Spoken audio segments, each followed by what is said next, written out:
If you've been following the latest iPad releases, you probably know that Apple has a very weird lineup.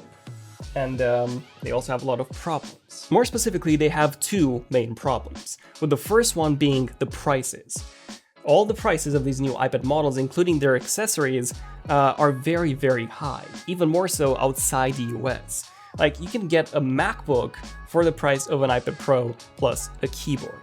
It's crazy. And the second problem being the confusing lineup. Apple sells way too many iPads, with not enough differences between them for most people. In fact, even the performance is very similar between all the models, as we have shown before. And some of these iPads in this confusing lineup also have a number of issues. For example, there's the whole Apple Pencil situation issue with the 10th generation iPad, where you cannot even find the adapters in the store, and the USB Type-C speeds are vastly different compared to the iPad Air and the iPad Pro. These are things that Apple doesn't really disclose to its customers. So you're probably wondering, what's next for the iPad? How is the lineup going to look like in a few years' time?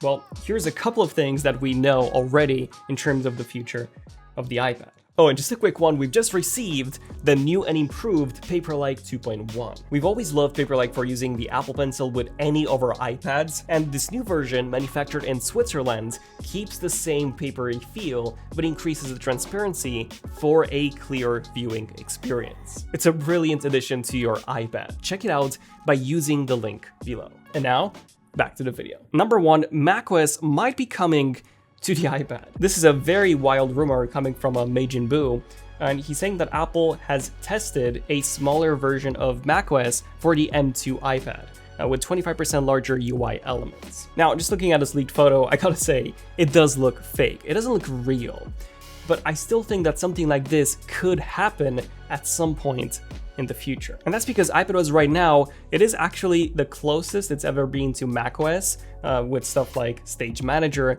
monitor support, so that is great, but it still has a very long way to go until it can actually compete with macOS when it comes to usability and productivity. And that's because we are still missing things like having an actual desktop or having a usable Finder with a lot of options.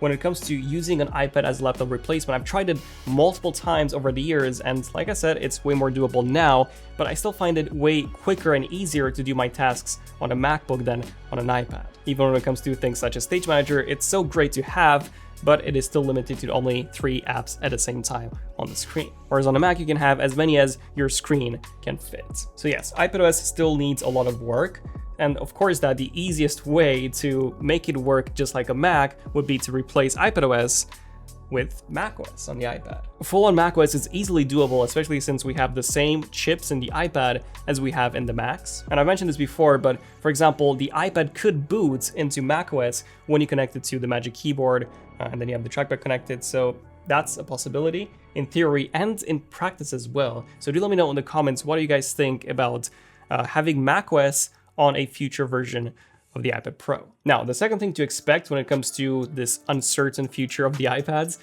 is just larger screens. So we've actually had plenty of rumors of larger iPads launching in 2023. How large, you might ask? Well, according to both Russ Young and Meijin Bu, we would have a 14.1-inch model, one that would come with the M2 chip and, according to Russ Young, release in early 2023. And Mark Gurman has also reported on the exact same thing, that Apple is working on larger iPads. However, a more recent report from The Information from just a few days ago claims that Apple is actually now working on even larger iPads up to 16 inches in size. So I mean, they could have both a 14 and the 16-inch iPad Pro to match the screen sizes of the MacBook Pros. In theory, that sounds great, but in practice, my main concern is, once again, the price. For the price of one 256GB 12.9-inch iPad Pro with a keyboard, you can get almost 2 M1 MacBook Airs or one 14-inch MacBook Pro. That's very, very close in price. So a 14-inch iPad Pro with a keyboard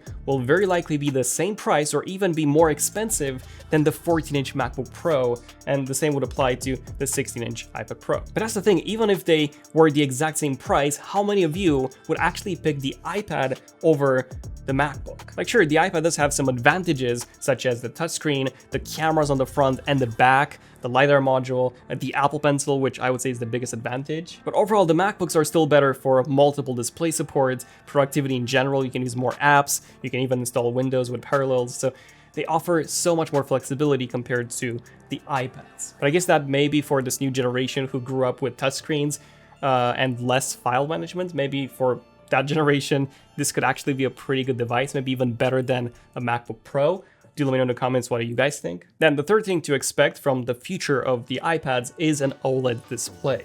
So according to Russ Young, this will be happening in 2024. So you're all probably wondering, why does it take Apple so long? Like Samsung had their first AMOLED display tablet, the Galaxy Tab 7.7, in 2011, 11 years ago. Well, the main reason is simply the brightness. The 12.9-inch iPad Pro can go up to 1600 nits of peak brightness. You just cannot do that with an OLED tablet at the moment. So OLED tablets, even the higher end ones like the Galaxy Tab S8 Ultra, they can only go to around 400 nits of peak brightness. Now, to solve this, there are rumors that Apple will be using a dual stacked OLED panel that they're working on with Samsung for potentially doubling the brightness to 800 or even 1000 nits. So yes, this will still be lower for that 12.9-inch iPad Pro, but perfect for all the other models and definitely brighter than what we have right now. This means that in 2023, we might not see any display upgrades once again, and then in 2024, that's when we'll be getting the bigger changes. Speaking of bigger changes, remember that rumored big redesign of the iPad Pro that was supposed to come in 2022?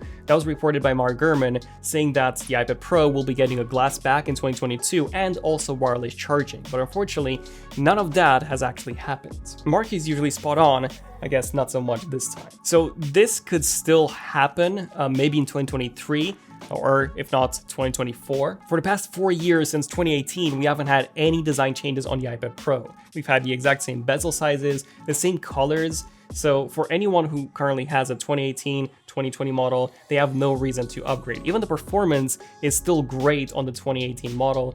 You can check our previous video for some video export tests. So yeah, if Apple updates the design, then they would give their users a big reason to finally upgrade to the new model. The fifth thing that we could potentially see in one of the future iPads is a smarter smart connector. So this was also rumored to happen in 2022.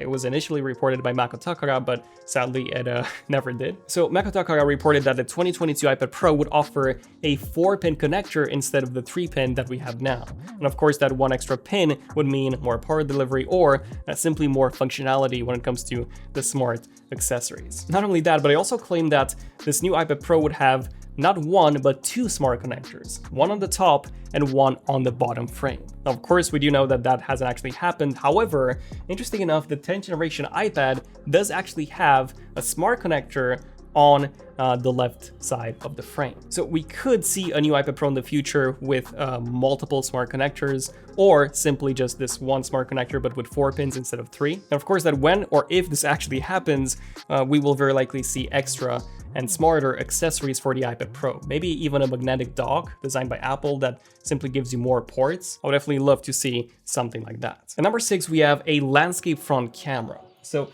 the 10th generation iPad did get that, and when you're in calls, that design is so much better because you're facing the camera straight on as opposed to you having this really weird look like in this video here where I was actually looking at the screen, but it looks like I wasn't even paying attention to the person on the call. Now, some reviewers were saying that the reason why the iPad Pro didn't get that is because that is where you connect your Apple Pencil and there wasn't enough room on the inside for that. Well, that's not actually true because they could simply have the camera here and then move the Apple Pencil Smart Connector on the bottom. Of course, the issue with this design is that yes, the Apple Pencil would be a bit tricky to attach and remove when you have the keyboard connected. Well, to solve this issue, they could simply mount the Apple Pencil on the side and have the connector here and then move that rumored smart connector on the side to the bottom, just like it is on the 10th generation iPad for connecting the keyboard. So there's plenty of ways of actually doing this. And of course, that aside from just these 6 changes, there are even more to expect. So likely the baseline model would be bumped to 256 gigabytes from 128,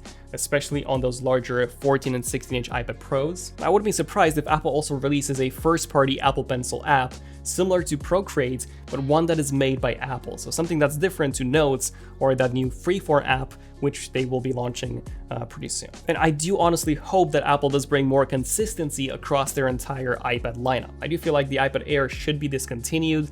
There's not enough difference between the Air and the Pro and the Air and the baseline. Then the iPad mini is also in a very strange spot as it is actually more expensive than the base iPad.